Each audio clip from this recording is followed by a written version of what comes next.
Hello, my friends. And after several months of what we can call bad news, as the Russians intensified their offensives on all fronts, today we're beginning to see some positive developments, which is very encouraging. Additionally, today we should understand that the General Staff is keeping all plans regarding the offensive secret. So very soon we can expect further liberation of Ukrainian territory.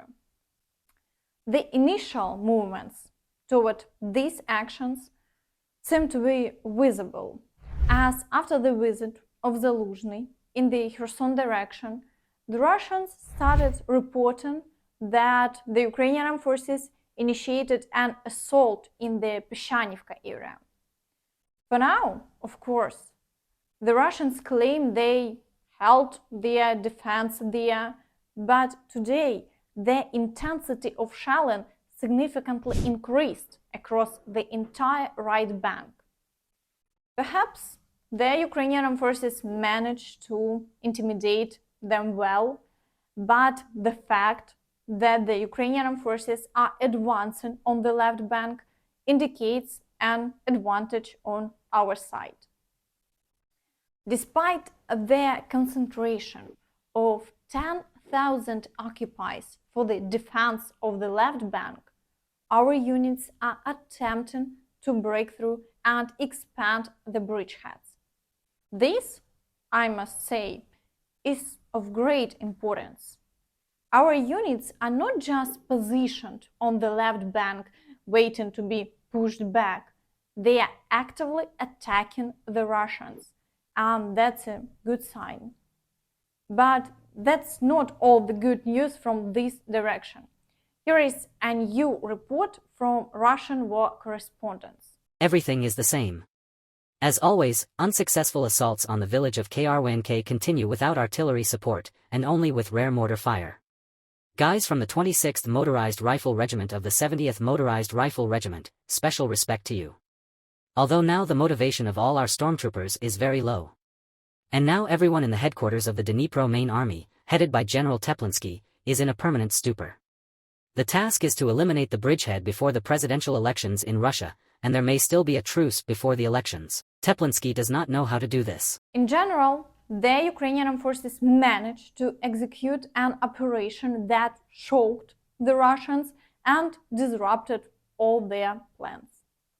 Now we have to wait and see if the Ukrainian Armed Forces can fully implement all the plans of the General Staff. In the Zaporizhzhia direction, the occupiers are unsuccessfully fighting daily near Robotyne, and today they are attempting to advance again near Verbove. They are losing equipment and personnel, but due to the Ukrainian counteroffensive, Russians still cannot reclaim the lost territory. 9 attacks were conducted over the day, all without success. Additionally, if we believe the Russians, the Ukrainian Armed Forces have increased the presence of FPV drones along the front line in this direction and are successfully eliminating Russians, preventing them from moving even between villages. Also, yesterday evening, there was active dissemination of information claiming that an enemy reconnaissance aircraft over the Azov Sea was allegedly damaged or shot down. Today, the Ukrainian Air Force officially declares the destruction of the Russian radar detection aircraft A-50 and the airborne command post Il-22.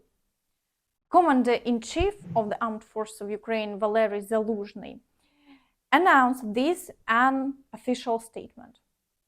Photo evidence is circulating, presumably indicating damage to the Russian Il-22 aircraft. Meanwhile, Russian telegram channels insist that the aircraft, as they claim, successfully landed in Anapa. In the Vuhledar direction, all attacks have ceased.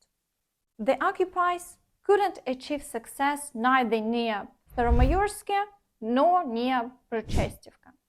Today, only Showdown is reported, and the line of confrontation remains unchanged. In the Avdiivka direction, the occupiers continue to aggressively advance on almost all positions. There have been 22 attacks in the last day. The main battles are concentrated in the areas of Novobakhmutivka, Stepove, and the coke and chemical plant. Additionally, battles in the industrial zone persist. On the southern flank, the occupiers keep attacking Pervomaiske and Nevelske. No successes were achieved in the last day, and the front line remains unchanged. Further south, in the Marinka area, battles have resumed. The occupiers are trying to exceed Marinka and advance towards Georgiivka, but the Ukrainian Armed Forces stopping them, preventing them from leaving the populated area. Battles are also ongoing near Krasnohorivka and near Novobakhmutivka. The occupiers once again change the direction of their attacks. Having failed to break through from the north, they are now attempting to advance from the south. Showdown, of course, continues across the entire front line. In the Bakhmut direction, the occupiers conducted 5 attacks in the last day, all concentrated near Klishchiivka and Andriivka. To the north, in the area of Bogdanivka, no new attacks are reported. The General Staff only confirms ongoing Showdown in this direction, and the front line remains unchanged in the last day. The Ukrainian Armed Forces are successfully holding their defense despite challenging weather conditions and Russian attacks. In the Siversk direction, there is again a significant intensification by the Russians. They are attempting to capture Bilohorivka and have started to storm Ukrainian Armed Forces positions towards Verkhnyokamyansk. Offensive actions haven't been conducted here for a while.